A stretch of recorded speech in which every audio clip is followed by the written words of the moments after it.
Hey, what's up guys? My name is Sal and this is another expedition log. Today we're kicking off the Phase 4 DC Metro Tour. First, revisiting a mall that we haven't seen since ExLog 27 back in 2018. This place promised a huge redevelopment back in 2016, and as we saw just a few years ago, nothing had come of it. But now in 2021, we're going to take a look at what changed, if anything. Happy springtime, everyone. I hope you and yours are all doing well out there and not letting that wretched pollen get to you. Also, just a small percentage of my viewers are actually subscribed to me, so if you like my content, I humbly ask that you consider subscribing and ringing the bell to be notified of all future films. So as we make our way down this treacherous, gnarly staircase without me breaking my neck, I'd like you all to come take another walk with me through the Iverson Mall in Hillcrest Heights, Maryland. But first, a word from our sponsor. Leonard Nimoy with a mustache trying his hardest not to be Spock as he figures out the Magnavision laser disc system, one-upping William Shatner's performance from ExLog 27. Enjoy.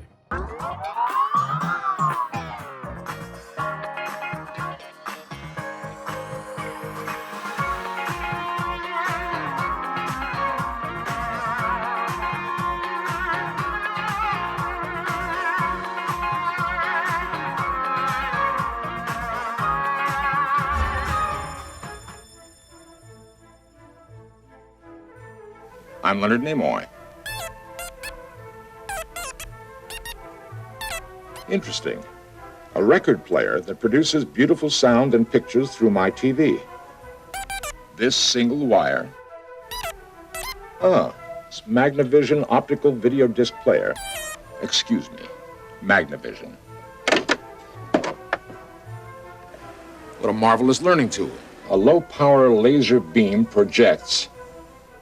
Now that is an entirely new dimension in entertainment. Interesting. The encoded information on this disc is read by a laser beam. I understand. If nothing touches the disc surface, there's virtually no wear-out factor, and therefore it will play equally well time after time. And normal wear and tear should have no bearing on the quality. It does seem well constructed, uniquely so. I would be extremely interested in exploring Magnavision's extraordinary capabilities. Continue, please. I understand. Thank you. If nothing touches the disc surface, there's virtually no wear-out factor. Obviously, scratches won't affect this coated surface. 54,000 frames such as this one on each side of a disc. All I have to do is write that number down, and I can locate a particular scene on any disc almost instantaneously. Now, that really is helpful. They do have stereophonic sound. But how can that be possible? 2 channels of sound. I might have known. This is amazing. The rest is obvious. With the proper disc, I could actually learn a foreign language. So there you have it. Gourmet video for people who know and love video. Magnavision. Another bright idea from Magnavox. Oh, hi. I'm William Shatner. And I'm pleased to be part of this meeting as well as being a part of your... I'd like to do that whole thing again. I want you to. Welcome back to the Iverson Mall, in the lovely Hillcrest Heights region just outside of Washington, D.C. The last time we saw this mall back in 2018, during ExLog 27, we were investigating the changes that were to be made in the massive redevelopment project, which was slated to begin in 2016. Our expedition between 2017 and the following year uncovered very little to have changed between that 2016 redevelopment announcement and the 2018 update tour. However, it's now spring in 2021, and the mall has had almost 5 years to get its act together since the redevelopment was proposed. Nearly half a decade has gone by since the proposed redevelopment, so let's see what they've been up to at the Iverson Mall.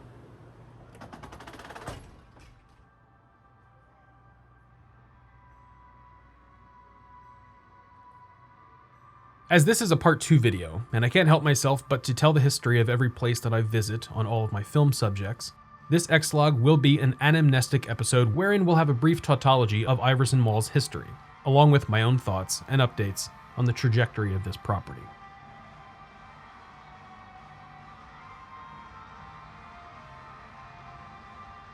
The Hillcrest Heights community began in the 1940s when Anthony Carrazza started developing simple, single-family homes in this suburb outside of Washington, D.C.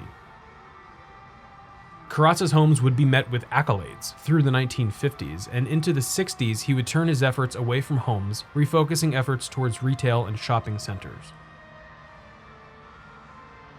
In the early 1960s, Carrazza began work on a new shopping center, which would service the Washington, D.C. metro area, but would reside in Hillcrest Heights just minutes away from Andrews Air Force Base.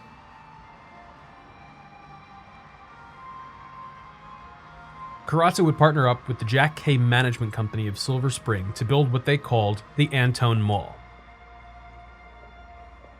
The name Antone Mall came from a concatenation of the Carrazza family's names. The Ann part from wife Anna Carrazza, and the Tone or Tony part from husband Anthony. As construction began in 1965, the name was scrapped, and news outlets were simply reporting on a new unnamed mall to be opened in the Hillcrest Heights region.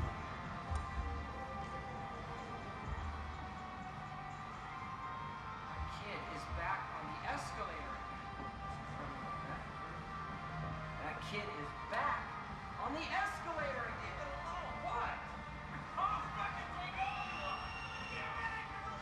By January 2nd, 1966, a Montgomery ward was nearly completed at the site where the mall would be, and had its grand opening on April 20th, 1966.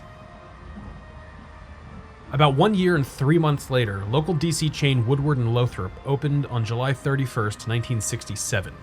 Following the opening of Ward's and Woody's, the $10 million Iverson Mall would have its grand opening and ribbon-cutting dedication on September 21st, 1967, with space for over 80 inline tenants spanning 526,700 square feet of fully enclosed gross leasable retail area. As the other two anchors were fairly massive in size, with Ward's and its auto center accounting for 157,000 square feet, and Woody's coming in at 144,000 square feet, this left about 225,700 square feet of actual enclosed mall concourse for the shoppers to enjoy. Iverson was the very first enclosed shopping mall for the DC metro area, and was rivaled at the time only by the smaller Marlow Heights Shopping Center, which had a Hecht's, Woolworth, and movie theater, and the Landmark Mall in Alexandria, which was still an open-air mall when Iverson debuted. Since the beginning, Iverson resided on the busy Branch Avenue and existed as a twin pair of mini-malls separated by a bridge spanning Iverson Street, which connected the top-level mall and the two anchors, allowing shoppers to traverse safely while indoors.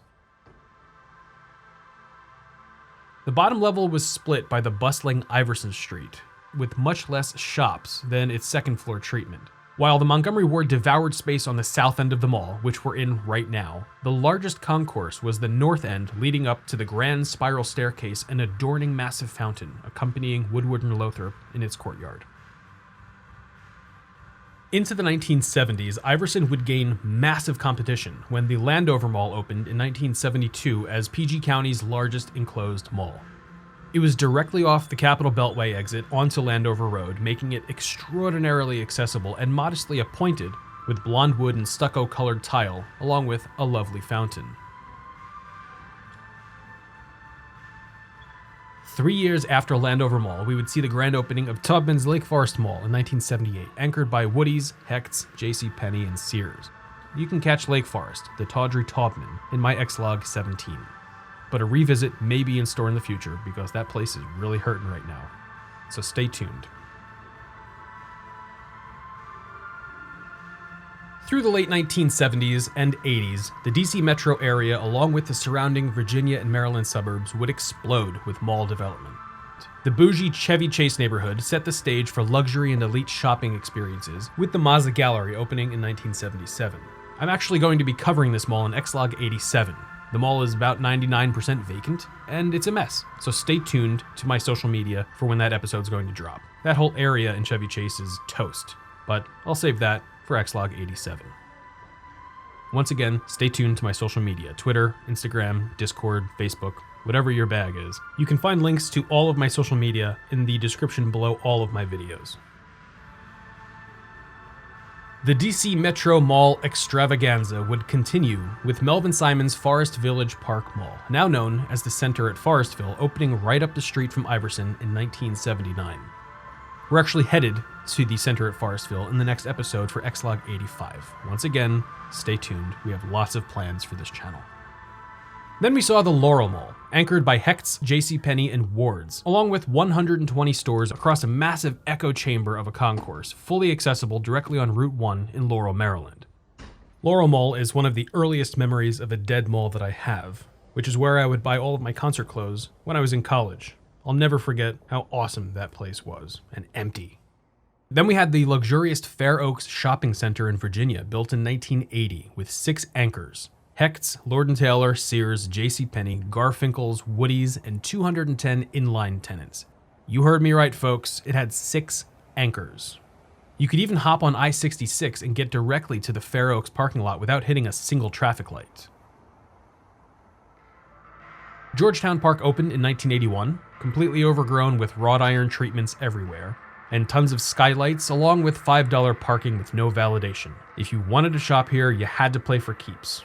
It was not compatible with mall walkers or window shoppers. Then there was the Wheaton Plaza, built in 1960 as an open-air shopping center, but adapted to the times and enclosed in 1981, along with the Montgomery Mall, built in 1968, expanded in 1976, and then further renovated again in 1984. The DC, Maryland, Virginia area was bustling with new malls that were adapting to the times, giving their local markets something to look forward to, even enticing cross-market organic growth, with shoppers traveling to malls outside their local community. As I'm sure you can divulge, my point here is the area was booming with malls through the 1970s and early 80s. But these malls were adapting. They were doing things to change, to adapt to the competition that was growing between them. That's what malls should do. That's what management should do.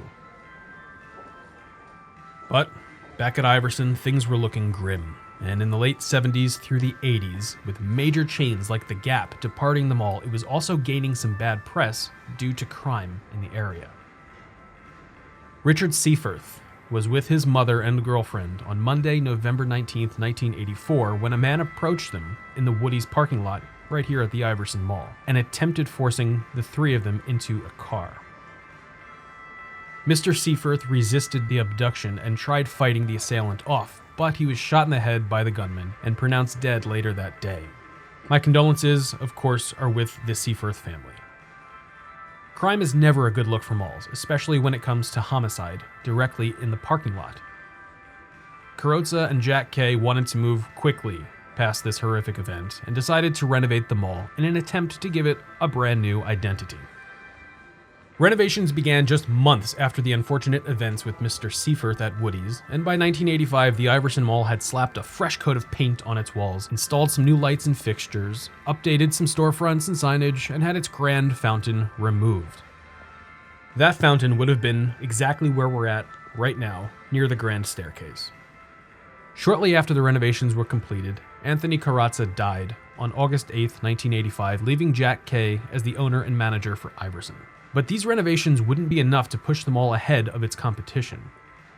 As the great mall boom of the DC metro area was blowing up around the Beltway, some paint and curtains wouldn't help Iverson to develop a new identity that would help compete with what was going on, especially down in McLean, Virginia. The Tyson's Corner Center, opened first in 1968, had just gone under renovation in 1987, and while this was never a direct source of competition for Iverson, its new additions would draw shoppers looking for a beautiful enclosed mall away from local Beltway malls. Tyson's was expanding even further. Not only its main mall, but a brand new adjoining mall was being built as part of the $500 million corporate office center at Tyson's 2 expansion.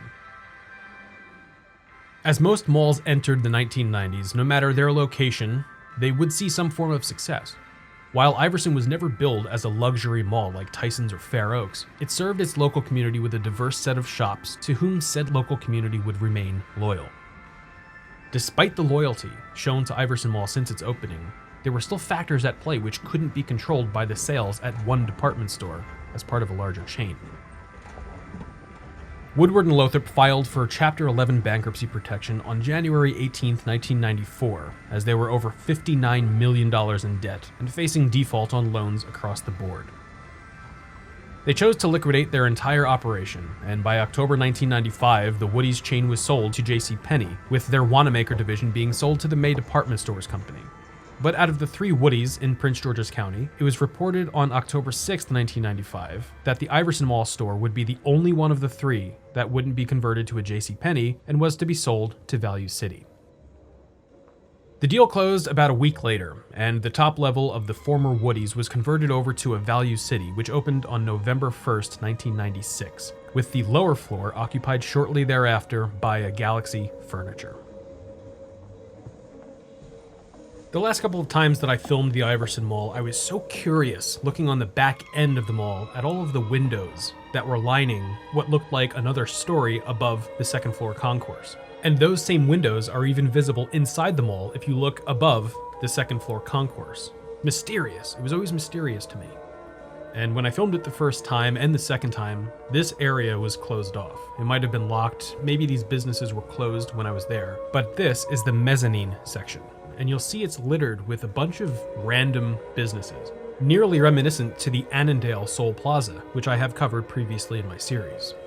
There's a cell phone business, there's what looks like a party business, and it's just the most random, eclectic mix of businesses I've seen, further proving this mall has really no identity at all. This section of the Iverson Mall is straight up out of a Stanley Kubrick movie.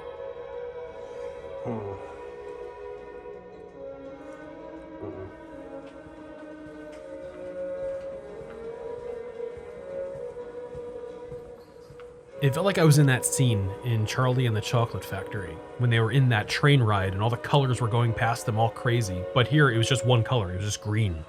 There was this weird green hue that was just taunting me. No matter how weird it always gets in these back areas in malls, it's one of my favorite parts of exploring these old retail spaces.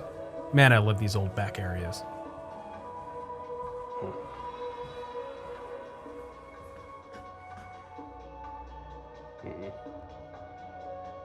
On the precipice of a new millennium, Montgomery Ward was hemorrhaging cash.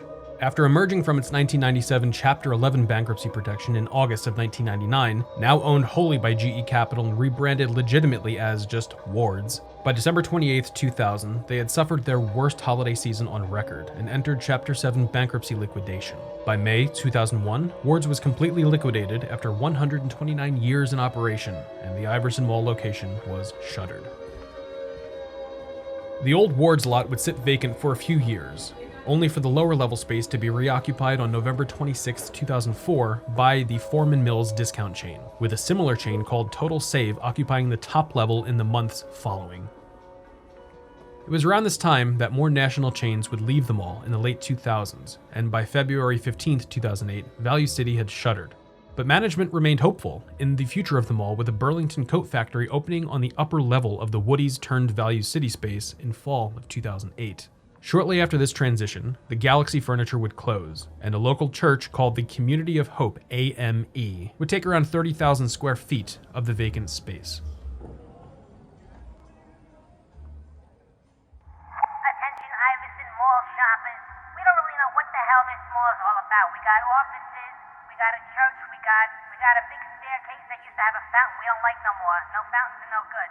We also got a Roses that where we sell some things, you know, you can buy artwork and dog toys and kitchenware. It's all cheap too. So make sure you stop by Roses, stop by the offices. You want to go pray a little, you want to go to the church, you can do whatever you want in Iverson Mall. We're here for your pleasure. So let us pleasure you. You want to be pleasured, so we're pleasurable at the Iverson Mall, where every day is springtime, and we have roses and offices. And now we have a Chipotle, and we're more modern now than we were back in the day. So thank you so much for your patronage, everybody, and have a good day. It's the Iverson Mall. We love everybody. It's the Iverson Mall, the best mall you can ever go to in the entire world, and you get your pleasure. Thank you. As the mall entered the 2010s, its identity was still suffering as it was being overshadowed by the malls around the Beltway. Now mostly occupied by local chains and community tenants, leasing and management grew stagnant. To make matters worse, developer Jack Kay died in April 2013, and the Iverson Mall went into limbo as the bank decided how to handle the property. But a ragtag group of locals were brought in to manage the property. If you're new to my series, I'm a 90s kid, and I was conditioned to think that not a year goes by, not a year, that I don't hear about some escalator accident involving some kid which could have easily been avoided had some parent, I don't care which one, but some parent conditioned him to fear and respect the escalator. But I never heard of kids actually getting caught in the escalator until researching this video. On Thursday, April 17, 2014, a 6-year-old boy got his fingers and hands stuck under the rail at the bottom of the escalator at the Iverson Mall, where the steps meet the rail. From what I read, there was no bloodbath that ensued, but fire and EMS had to rip into a wall and cut the rubber rail off to free the kid, which took about 2 hours. The kid was fine, and I'm sure he now fears and respects the escalator, for which his parents should have conditioned him much, much earlier. If any of you get my reference, let me know down in the comments, and you'll get 50 Sal points. If you're still with me watching this right now, you'll also get a special role in Discord for watching. I appreciate it. By July 2014, the Jack Kay family hosted an estate sale by way of their bank, and the Iverson Mall was sold for $27 million to Pikesville, Maryland-based America's Realty LLC with general partner Carl Verstandig running the show. By this time, the Total Save store had been vacant on the top level of the former wards, and Verstandig cut a deal with Rose's department store, who opened shortly after the mall changed hands. So right now we're inside the Rose's department store, and as you can see, it's just got a bunch of cheap stuff. We'll be taking a walk around here so that you can see what this place has to offer, because I had a lot of people in my comment section in ExLog 27 a few years ago asking me to take a look around here. But again, as you'll see, it's just a menagerie of cheap stuff. Random cheap things. It's got artwork and dog toys and furniture and rugs, and just like the Iverson Mall fails to produce an identity for itself, this store does the same thing. They just bought up a bunch of stock, possibly wholesale, slapped a price tag on it, and hoped that somebody would buy it. After 2 years, on Friday, September 23rd, 2016, Verstandig came out with a sweeping redevelopment plan for Iverson Mall that would cost nearly $30 million, turning the mall into the Shops at Iverson. I showed up to film Iverson a year later in 2017 and decided to sit on my footage for a year before producing the episode, and in 2018, I revisited with my camera a second time, giving them a chance to get their work done. After producing ExLog 27 and after doing my research, I was sure that this project would go nowhere. Then, as we all know, the disgusting pig mouth called 2020 decided to rip off its putrid kimono, exposing its dirty secrets to the world, unleashing a bionic army of idiots called COVID-19, which was meant to destroy any fun we might have had otherwise that year. A few months into COVID, when malls were closing across the world, I thought Iverson was at the top of my list for malls that were going to close. But when I decided to try capturing malls as they reopened during the pandemic, making my way back up north for my stint down in New Orleans, I never thought that I'd find Iverson like this. Sure, the amount of local chains are super high, but the tenancy is doing well. I was happy to see a decent amount of stores filling the concourse and the new Chipotle and front-facing stores that were promised during the renovation. Do I think this place will ever get fully redeveloped or thrive at some point? Possibly. But I won't be revisiting for quite some time until I know that the owners are fully committed to bringing their local community the gorgeous shopping center that it deserves. I'd like to thank all of you for watching my anamnestic tour through Iverson Mall in its part 2 on the ExLog. I want to especially thank my patrons, elite explorers, and channel members for your direct support and pushing me to make better content. I truly think the reward for working hard is more work. When you guys like and share and comment on my videos, it pushes me to do better, and when you recognize my work, I turn around and work harder to keep making better content. This spirited man appreciates recognition for hard work, and I use that recognition to turn around and create better content, challenging myself at every pass. I'd also like to thank the Dead Malls of Discord family, where we have a good time all the time, with crazy voice chats that go well into the night, along with a sick new Dungeons & Dragons campaign, which is incredibly fun. If any of you want to join the DMod server, download the Discord app on whatever device you want. It's free. Make a free account and click the link in my description so that you can join, where you'll tell a mod where you came from. It's that simple to get your role at DMod. I'll be back soon with ExLog 85 and the center at Forestville. But until then, stay safe, take care, and have a fantastic day.